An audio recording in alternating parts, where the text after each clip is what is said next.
Hello students, कैसे हो बच्चों। मैं वाडिया सर आज आपके लिए लेकर आया हूँ क्लास नाइन्थ में जो अभी सीबीएसई बोर्ड ने जो नया अपडेट दिया है सिलेबस का, उसमें हम साइंस के सिलेबस को आज डिटेल में डिस्कस करेंगे।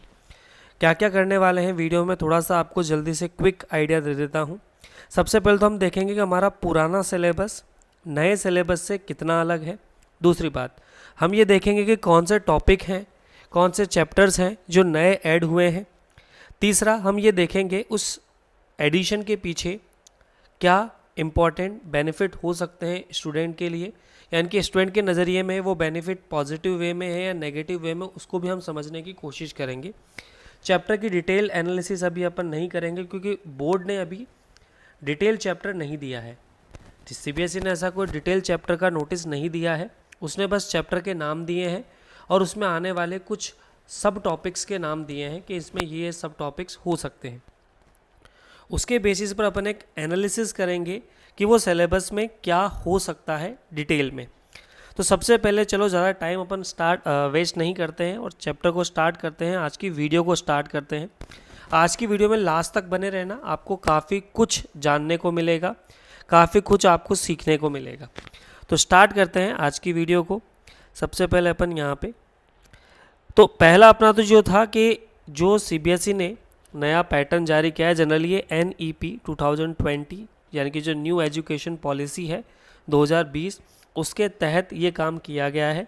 इसमें एक इम्पॉर्टेंट फैक्टर जोड़ा गया है, दैट इज़ IKS। IKS क्या है, यहाँ पर थोड़ा सा अपन इसको समझ लेते हैं। IKS का मतलब होता है इंडियन नॉलेज सिस्टम, यानी कि सीधे शब्दों में हम कह सकते हैं कि अब जो सिलेबस आएगा, इस साल जो सिलेबस आप पढ़ेंगे, उसमें इंडियन जो कंट्रीब्यूशन है वो थोड़ा ज़्यादा दिखाया जाएगा। जैसे इंडियन साइंटिस्ट को थोड़ा सा ज़्यादा इम्पोर्टेंस दिया जाएगा as compare to modern scientist के बेसिस पे। तो मॉडर्न साइंटिस्ट की जगह हम इंडियन साइंटिस्ट को थोड़ा सा ज़्यादा अभी के रोल के अकॉर्डिंग इम्पोर्टेंस दिया जाएगा। साथ ही इंडिया का जो कंट्रीब्यूशन है साइंस में या फिर अदर सेक्टर्स में, उसे थोड़ा सा डिटेल स्टडी इसके अंदर करवाई जाएगी, ये बोला गया है। साथ ही एक और चीज़ बोली गई है कि मेमोराइजेशन जो लोगों मतलब बच्चों की रटने की कैपेसिटी थी या रटने की जो कैपेबिलिटी है, बोल सकते हैं रटने की टेंडेंसी को कम किया जा रहा है। अब थोड़ा सा कॉम्पिटेंसी और इंक्वायरी बेसिस, यानी कि आप ऐसा बोल सकते हो अब आपको थोड़ा सा ब्रेन स्ट्रॉमिंग क्वेश्चंस आएंगे, केस स्टडी टाइप क्वेश्चन ज़्यादा आएंगे, एक्टिविटी बेस्ड क्वेश्चन ज़्यादा आएंगे और थोड़ा सा प्रैक्टिकल लर्निंग की तरफ सीबीएसई का झुकाव हुआ है कि बच्चा थोड़ा सा प्रैक्टिकल लर्निंग की तरफ जाए, ना कि रटन विद्या को इम्पोर्टेंस दे, यानी कि रटने को इम्पोर्टेंस दे। पहले की तरह अब नहीं होगा कि एक टॉपिक है, कोई पर्टिकुलर चैप्टर है, उसको बुक में से याद करवा दिया। नहीं, अब बच्चे को वो टॉपिक एनालाइज करना होगा, समझना होगा, तो ही वो पेपर अटैम्प्ट कर पाएगा। तो थोड़ा सा उसको बेनिफिट होगा कि अब उसे चीज़ें एनालाइज करनी है, चीज़ों को सीखना होगा, एनालाइज करना होगा, ताकि वो चीज़ों को ज़्यादा बेटर समझ पाए, स्पेशली साइंस को और अदर सब्जेक्ट्स को। तो ये एक बहुत अच्छा सा पॉइंट है, एक बहुत अच्छा मतलब बोल सकते हैं पॉजिटिव पॉइंट है बच्चों के नज़रिए से, जो मुझे लगता है। कुछ पोर्शन डिलीट किए गए हैं साइंस में, जैसे matter in our surroundings deleted है, फूड रिसोर्सेज डिलीट किया गया है, ग्रेविटेशन फिजिक्स में डिलीटेड है। तो ये ग्रेविटेशन वाला पोर्शन डिलीट किया गया है। आगे अपन इसके अंदर और डिटेल में बात करेंगे। तो चलिए स्टार्ट करते हैं। हमने मतलब जो सीबीएसई ने साइंस को टोटल 4 डोमेन्स में डिज़ाइन किया है, 4 डोमेन्स में ब्रेक किया है, आप ऐसा समझ सकते हैं। सबसे पहला हमारा बायोलॉजिकल साइंस है, यानी कि इसके अंदर हम बायोलॉजी की बात करेंगे। तो एक तो हमारा बायोलॉजी हो गया, थोड़ा सा मैं इसकी फिर को बढ़ा देता हूँ, ठीक है। एक हमारा केमिस्ट्री हो गया, जो कि बच्चा जानता है। एक हमारा फिजिक्स हो गया। एक हमारा नया जोड़ा है इसने अर्थ साइंस, मतलब एक छोटा सा चैप्टर जोड़ा है अर्थ। इसमें फिजिक्स केमिस्ट्री बायो तीनों इन्वॉल्व है, मतलब इसमें फिजिक्स की भी स्टडी होगी बच्चे की, केमिस्ट्री की भी होगी, बायो की भी होगी, ये कंबाइंड है ना। तो ये एक नया इन्होंने एक्सपेक्ट जोड़ा है अर्थ। इसमें एनवायरमेंटल का भी कुछ पार्ट आएगा, कुछ पार्ट अपना फिजिक्स का आएगा, जैसे रेडिएशन वगैरह के बारे में भी इसमें बोला गया है, सोलर रेडिएशन, सोलर हीट, ठीक है, यानी कि यूवी रेडिएशंस की बात हो रही है, वो सारी चीज़ें हैं। थोड़ा सा फिजिक्स वाला पार्ट है, थोड़ा केमिस्ट्री वाला पार्ट है, इकोसिस्टम वाला पार्ट है। तो कुछ चीज़ें इसमें जो आपको इंडिविजुअल पढ़ाई जाती थी वो अब अर्थ के रेस्पेक्ट में अर्थ साइंस में पढ़ाई जाएगी। तो ये एक नया पॉइंट या नया डोमेन ऐड किया गया है 9th क्लास के बच्चों के लिए। कुछ चैप्टर ऐसे थे जो 10th से 9th में शिफ्ट किए गए हैं, है ना। साइंस में भी ये चीज़ हुई है, तो अपन उसके अंदर बात करेंगे। तो हमारी साइंस को 4 पार्ट में डिवाइड कर दिया है नए सिलेबस के अकॉर्डिंग। अब इसमें सबसे पहले हम बायोलॉजिकल साइंस यानी कि बायोलॉजी की बात करें शॉर्ट में, तो ये हमारा बायोलॉजी है, ठीक है। नया नाम दिया गया है, ऐसा कुछ है नहीं, पर मेन हमारा बायोलॉजी पर फोकस है। तो बायोलॉजी में देखो हमारे पास क्या क्या थे। तो सेल पहले भी था, अभी भी है। टिश्यू पहले भी था, अभी भी है। ये पुराने 2 चैप्टर हैं, सेल और टिश्यू, ये सेम है हमारा। रिप्रोडक्शन ये 10th से शिफ्ट किया गया है, ठीक है। 10th से ये 9th में शिफ्ट किया गया है, ठीक है। डाइवर्सिटी वाला पार्ट है, ये भी री एडेड है, मतलब इसमें थोड़ा सा कुछ चीज़ें ऐड की गई हैं, ठीक है। पर ये थोड़ा सा आपके लिए मतलब बोल सकते हैं इसमें कुछ टॉपिक्स सब टॉपिक्स ऐड किए गए होंगे, है ना। और ये अर्थ हमारा एज ए सिस्टम, ये जो मैं बता रहा था आपको अर्थ साइंस का, ये वो है। इसमें बायोलॉजिकल वाला पार्ट जैसे बायो जियो पर्सपेक्टिव जो है वो बायोलॉजी वाला पार्ट इसमें ऐड है। बाकी ये चैप्टर कंबाइन है, इसमें कुछ फिजिक्स का भी पार्ट है ना, कुछ केमिस्ट्री का भी पार्ट है, कुछ बायो का भी पार्ट है। मिक्स चैप्टर है अर्थ एज ए सिस्टम। तो ये एक नया चैप्टर है जो ऐड किया गया है, जो बच्चों के लिए थोड़ा सा प्रॉब्लमेटिक हो सकता है, क्योंकि बच्चे इस चीज़ को अलग वे में पढ़ते थे, जैसे इकोसिस्टम के तौर पे पढ़ते थे या एनवायरमेंटल के तौर पे पढ़ते थे। अब उन्हें अर्थ एज ए सिस्टम एक नया चैप्टर एक नई तरह से पढ़ाया जाएगा। कंटेंट आने के बाद पूरा क्लियरिफिकेशन होगा कि उन्होंने क्या क्या टॉपिक्स लिए हैं, कौन कौन सी एक्टिविटीज़ ली हैं। हाँ, एक्टिविटी पर थोड़ा ज़्यादा फोकस किया है सीबीएसई ने, तो हमें भी थोड़ा एक्टिविटी के प्रोस्पेक्टिव से सोचना होगा, पढ़ाना होगा एज ए टीचर भी, और स्टूडेंट को भी एक्टिविटी के तौर पर यानी कि चीज़ों को समझना होगा, रटना नहीं है। रटने का कंसेप्ट पूरी तरह से ख़त्म कर दिया है, ठीक है। तो सेल्स एंड टिश्यू में कुछ जैसे अपने मस्कुलो स्केलेटन सिस्टम पर फोकस किया गया है, थोड़ा सा डिटेल है, ठीक है। प्रैक्टिकल एप्लीकेशन जैसे injury care, nutrition, yoga for posture, ये थोड़ा सा पोर्शन ऐड किया गया है। योगा वगैरह के बारे में भी बच्चों को थोड़ी बहुत जानकारी दी जाएगी, न्यूट्रिशन, इंजरी वगैरह के बारे में ये सारी चीज़ें बताई जाएंगी। सेल बायोलॉजी में कुछ एडवांसमेंट किए गए हैं, ठीक है, मतलब कुछ अपने इंडियन रिसर्चर्स को जोड़ा गया है, जैसे कि अरुण कुमार शर्मा, क्रोमोसोम रिसर्च इन्होंने की थी, सेल डिवीज़न और कैंसर के ऊपर इन्होंने रिसर्च की थी, तो इनके ऊपर थोड़ा सा आपको फोकस किया जाएगा। तो ये एक नया एक्सपेक्ट है सेल चैप्टर में, जिसमें मतलब इंडियन कॉन्ट्रीब्यूशंस दिखाया जाएगा, क्योंकि बच्चों को इंडियन कॉन्ट्रीब्यूशन का पता ही नहीं है कि इंडियन साइंटिस्ट कौन है, किन्होंने ऐसे कौन से साइंटिस्ट जिन्होंने रिसर्च की है जो इंडिया से बिलोंग करते हैं। हम जनरली फॉरेन साइंटिस्ट को ही देखते थे, उन्हीं को पढ़ते थे, तो वो थोड़ा सा बदला गया है इंडियन नॉलेज सिस्टम के तहत, IKS के तहत। रिप्रोडक्शन ये हमारा ऐड किया गया है, 10th से 9th में शिफ्ट किया गया है। इसमें सेक्चुअल मोड है, रिप्रोडक्टिव सिस्टम है, मेंस्ट्रुएशन साइकिल है, हाइजीन है, family planning and birth control, ये पूरा 10th का पोर्शन है जो 9th में डाला गया है, ठीक है।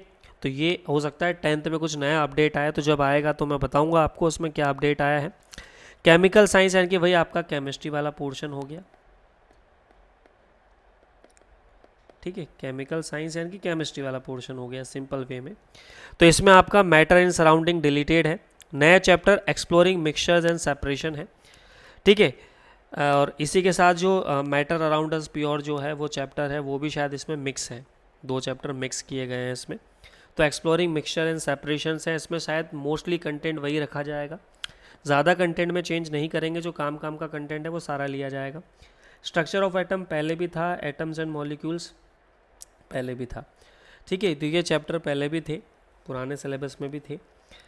इसके बाद हम आगे चले तो कंटेंट जो है वो एटॉमिक स्ट्रक्चर में कंटेंट थोड़ा सा मॉडिफाई यानी कि अपग्रेड किया गया है। डॉल्टन मॉडल से पहले हमारे आचार्य कणाद यानी कि महर्षि कणाद और परमाणु के बारे में बच्चों को बताया जाएगा, यानी कि वही सीधी सी बात है, इंडियन रूट्स को एक्सप्लेन किया जाएगा पहले, यानी कि आपको बच्चों को महर्षि कणाद की थ्योरी पढ़नी होगी, है ना। उनके बाद उनको Dalton model, Rutherford model, Bohr model वो सब पढ़ाया जाएगा। तो Dalton model, Rutherford model, Bohr model तो था, अब कितना डिटेल्ड ये आता है, ये हमें कंटेंट आने के बाद पता लगेगा कि उन्होंने महर्षि कर्णाद को कितना डिटेल रखा है या महर्षि कर्णाद के बारे में कितना कुछ मेंशन किया है। तो इसके बारे में फ़िलहाल हम कुछ नहीं कह सकते, पर हाँ ज़रूर इनको ऐड किया जाएगा, इनकी स्टडी मस्ट है। इसके अलावा मेमोराइजेशन जो है वो थोड़ा सा रिक्वायर्ड होगा, मतलब आपको सिंबल, वैलेंस या एटॉमिक नंबर से मेमोराइज़ करने होंगे। ये इस साल भी था, मतलब पुराने सिलेबस में भी था, अभी भी होगा। तो कुछ एक्टिविटीज़ हो सकती हैं, कुछ ऐड हो जाएं, देखते हैं, चेक करते हैं।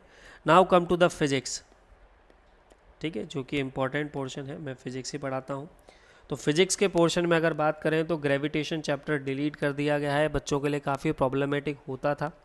ग्रेविटेशन बच्चा जनरली 11th में जाके पढ़ता है 9th के बाद, तो ये थोड़ा सा डिलीट किया है। मोशन चैप्टर पहले भी था, फोर्स एंड एनएलएम पहले भी था, वर्क एनर्जी पहले भी था। इसमें सिंपल मशीन्स और मैकेनिज्म ऑफ मशीन ऐड किया गया है, ये नया पोर्शन ऐड किया गया है वर्क एंड एनर्जी में। पावर है या नहीं है वो कंटेंट आने के बाद पता लगेगा कि उन्होंने पावर को रखा है या नहीं रखा है।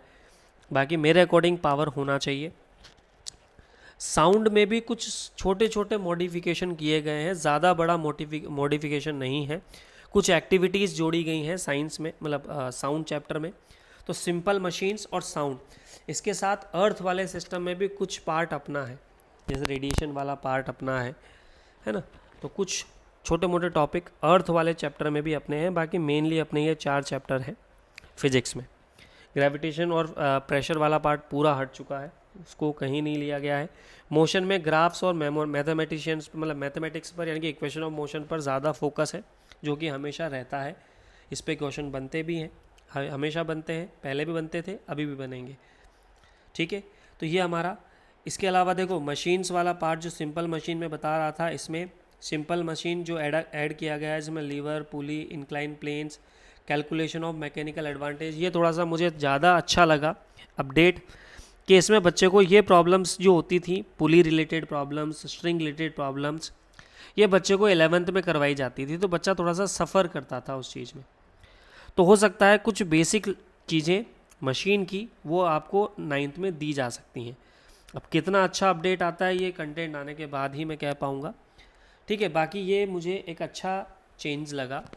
इसके अलावा साउंड वाले चैप्टर में भी echo reverberation, echo location, historical acoustic जो है, यानी कि गोल गुंबज के बारे में थोड़ा सा नॉलेज दिया गया है कि गोल गुंबज में साउंड किस तरह से रिवर्ब होता है या उसमें रिवर्बरेशन को हम किस तरह से मिनिमाइज़ कर सकते हैं, वो सारा अपडेट इसमें है। तो ये भी एक बहुत अच्छा अपडेट हो सकता है। एक बोल सकते हैं आप प्रैक्टिकल एप्लीकेशन बेस्ड कंटेंट आएगा आपका। अर्थ साइंस जो कि नया जोड़ा गया था, अर्थ साइंस यानी कि सीधा सा एक चैप्टर है ये बेसिकली। इसमें बेसिकली आपके अर्थ के बारे में, अर्थ के रिसोर्सेज के बारे में, अर्थ के मैटर के बारे में, रेडिएशन के बारे में, है ना, अर्थ पर इकोसिस्टम जो है हमारा, वो सारा इसके अंदर आएगा। वो सारी चीज़ें इसके अंदर आपको ऐड की गई है, इसके अंदर डाली गई हैं।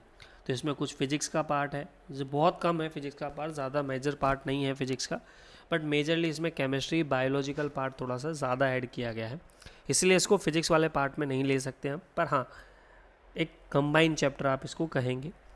तो जो हमारा करिकुलम था, बेसिकली करिकुलम डिटेल अगर मैं अर्थ सिस्टम की बात करूँ तो इसमें देखो solar energy, radiation, differential heating, wind generation, ये सारा हमारा फिजिक्स वाला पोर्शन है। बायोकेमिकल चेंज साइकिल्स जैसे वाटर, ऑक्सीजन, कार्बन, ये जनरली हमारा केमिस्ट्री वाला पोर्शन है। क्लाइमेट में human impact on ecosystem and climate change, ये हमारा बायोलॉजी वाला पार्ट है। तो ये 3 तरह से इसको क्लासीफाई किया गया है। तो इसमें कुछ पोर्शन फिजिक्स का, यानी कि सीधी सी बात है ये अर्थ साइंस है एक तरह से, हम इसको फिजिक्स, केमिस्ट्री, बायो तीनों में ना लेके इसको अर्थ साइंस की तरह हम कंसिडर करें। बोर्ड का भी यही कहना है, सीबीएसई का भी यही कहना है।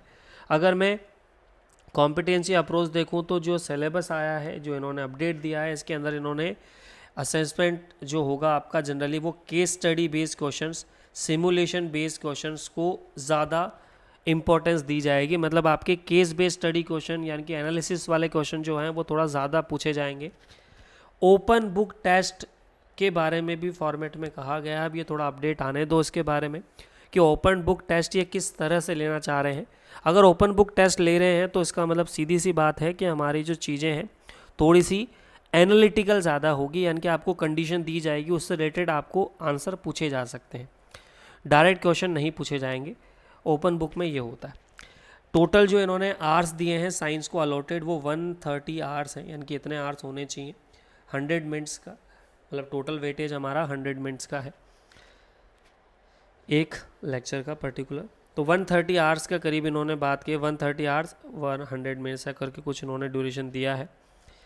ठीक है, अगर मैं यहाँ पर एक सिलेबस का एक प्रॉपर ओवरव्यू लूँ, फाइनल ओवरव्यू आपके सिलेबस का, तो ये 3 चैप्टर आपके डिलीटेड हैं। रिप्रोडक्शन आपका एडेड है, सिंपल मशीन्स एडेड है, अर्थ साइंस एडेड है, और IKS यानी कि कणाद और शर्मा यानी कि अरुण शर्मा के बारे में थोड़ा सा इसके अंदर ऐड किया गया है। हर सब्जेक्ट में थोड़ा थोड़ा चेंजेस किया गया है। इंडियन साइंटिस्ट को, इंडियन हिस्ट्री को मॉडिफाई किया गया है, ऐड किया गया है। आपके टिश्यूज़ को मॉडिफाई किया गया है, साउंड को थोड़ा सा मॉडिफाई, अकोस्टिक हिस्ट्री के बारे में दिया गया है। कितना डिटेल कंटेंट आता है वो सिलेबस आने के बाद, बुक्स आने के बाद हम ज़्यादा बेटर समझ पाएंगे। तो यहाँ पर अपना सेशन ओवर होता है। आई होप आपको साइंस के रिलेटेड अब कोई डाउट नहीं होगा कि आपका साइंस का नया सिलेबस क्या है। कुछ चीज़ें 10th में भी चेंज होगी डेफिनेटली, तो जब 10th का सिलेबस अपडेट कुछ आएगा तो मैं ज़रूर वीडियो बनाऊंगा उसके ऊपर भी। फ़िलहाल अपन यहाँ पर 9th का साइंस में पूरा डिस्कस कर चुका हूँ पूरा आपको। अगर आपको इसी तरह का डिटेल्ड व्यू अदर सब्जेक्ट्स में भी चाहिए तो आप कमेंट बॉक्स में मुझे ज़रूर बताएं कि सर मुझे सोशल साइंस के रिगार्डिंग या लैंग्वेज सब्जेक्ट्स में क्या मेजर चेंजेस आए हैं और आपके लिए वो चेंजेस कितने फ्रूटफुल होंगे। वो सारा अगर आप चाहते हैं तो मुझे कमेंट बॉक्स में ज़रूर बताएं। और आपको ये वीडियो कैसा लगा ये भी आप ज़रूर बताएं। इससे आपके जितने, देखो जितना कंटेंट हमें मिला है उसके अकॉर्डिंग जितना मैं आपको एनालाइज कर पाया उतना मैंने आपको बताया यहाँ पर। बाकी मेरे अकॉर्डिंग ये कंटेंट बच्चे के नज़रिए से काफ़ी इंपॉर्टेंट हो सकता है। इनिशियल फेज़ में बच्चे को थोड़ा सा प्रॉब्लम आ सकता है, बट चीज़ें धीरे धीरे हैबिचुअल होने लगेंगी। आपको थोड़ा सा अटेंशन स्टार्टिंग से रखना होगा। बाकी all the best for your future and ready for the future. Next जो न्यू सिलेबस है उसे हम एक्सेप्ट करते हैं और हम उसको अकॉर्डिंग अपने आप को, स्टूडेंट को मॉडिफाई करने की एज अ टीचर हम कोशिश करेंगे। जब कंटेंट आ जाएगा तो मैं इस कंटेंट पर आपके लिए डेफिनेटली पूरा कोर्स लेकर आऊँगा साइंस का, ठीक है, जिसमें आपको प्रॉपर कंप्लीट डिटेल्ड वीडियो या डिटेल्ड नोट्स और एक्सप्लेनेशन मिलेगा जो आपके एग्ज़ाम में हेल्प कर सकता है। तो गुड बाय स्टूडेंट्स, मिलते हैं नेक्स्ट वीडियो में।